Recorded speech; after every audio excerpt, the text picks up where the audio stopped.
এই নাও কি এইটা? বিয়ের কাজ।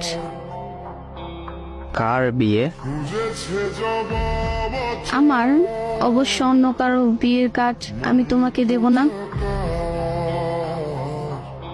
হ্যাঁ সেটাই তো। ছেলে তোমার পছন্দ? হ্যাঁ অনেক। ছেলে করে কি? যাই করুক অন্তত তোমার মতো বেকার না।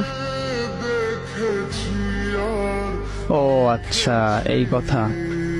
তাহলে এতদিন এই বেকার ছেলেটার সাথে ছিলে কেন? অনেক ভুল ছিল।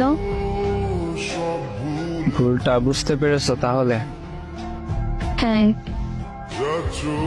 আর কিছুদিন আগে ভুলটা বুঝতে পারলে এভাবে কষ্ট পেতে হতো না। আমার বেশ ভালোই লাগছে।